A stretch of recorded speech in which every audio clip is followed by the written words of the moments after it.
Hello everyone, आप देख रहे हैं सी न्यूज भारत और मैं हूं आपके साथ प्रिया श्रीवास्तव। उंगली पर लगी नीली स्याही मतदान का सबूत, लोकतंत्र की पहचान। पर क्या आप जानते हैं ये स्याही बनती कहां से है और इसका फॉर्मूला क्या है? कोई आज तक इसे डिकोड नहीं कर पाया। जी हां, मतदान के दिन जब उंगली पर नीली स्याही का निशान लगता है तो वो सिर्फ एक निशान नहीं होता, वो लोकतंत्र की पहचान होती है। बिहार चुनाव की हलचल के बीच अब ये अमिट स्याही भी सुर्खियों में है। वहीं स्याही जिसे भारत ही नहीं बल्कि दुनिया के 35 से ज्यादा देश खरीदते हैं। लेकिन क्या आप जानते हैं कि इस स्याही का सीक्रेट फॉर्मूला किसने बनाया था और क्यों आज तक इसका कोई राज नहीं खोल पाया? चलिए जानते हैं आज के फैक्ट डोज में इस नीली रहस्य कहानी के पीछे की असली कहानी क्या है।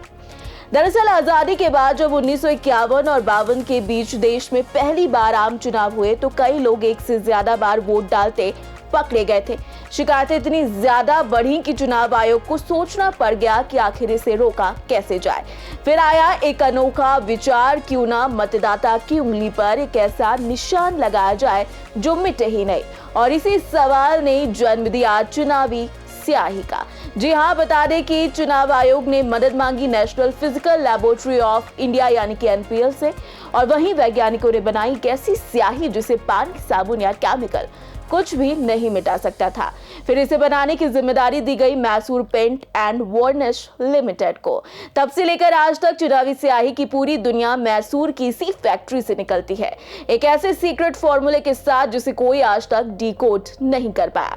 शुरुआती चुनावों में स्याही उंगली पर लगाई जाती थी, लेकिन एक किस्सा बड़ा मजेदार है कि 1971 में एक किस्सा इतना चर्चा में आया कि वाराणसी की एक युवती ने वोट डालने से मना कर दिया क्योंकि उस दिन उसकी शादी थी और उंगली पर स्याही का निशान वो लगवाना नहीं चाहती थी।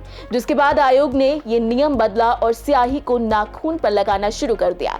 जैसे जैसे नाखून बढ़ता है वैसे वैसे लोकतंत्र का ये निशान फीका पड़ता जाता है। इतना ही नहीं, स्याही में जादुई ताकत भी छुपी है और वो है सिल्वर नाइट्रेट। ये केमिकल जब त्वचा में मौजूद सोडियम से मिलता है तो बनता है सोडियम क्लोराइड, जिससे स्याही का रंग और ज्यादा गहराता जाता है। पानी इसे हटाता नहीं बल्कि इसे और भी ज्यादा गाढ़ा करता है, यानी एक बार लग गई तो कोई भी केमिकल इसे मिटा नहीं सकता। वहीं स्याही का असली फॉर्मूला आज भी टॉप सीक्रेट है। ना तो एनपीएल ने इसे कभी शेयर किया, ना ही Mysore paint and varnish company ने। भारत ही नहीं, अब 35 से ज्यादा देश भारतीय स्याही से बने लोकतंत्र पर मुहर लगाते हैं। वोटिंग का दिन हो या लोकतंत्र का पर्व, जब उंगली पर नीली स्याही चमकती है तो वो सिर्फ एक निशान नहीं बल्कि भारत के वैज्ञानिकों की प्रतिभा, मैसूर की मेहनत और देश की साख की अमिट कहानी होती है। तो इस बार जब आप वोट डालने जाएं और नीली स्याही देखें तो इस राज को जरूर खोजने की कोशिश करिएगा। फिलहाल आज के फैक्ट डोज में इतना ही। देश दुनिया की बाकी और खबरों के लिए आप बने रहिए सी न्यूज भारत के साथ।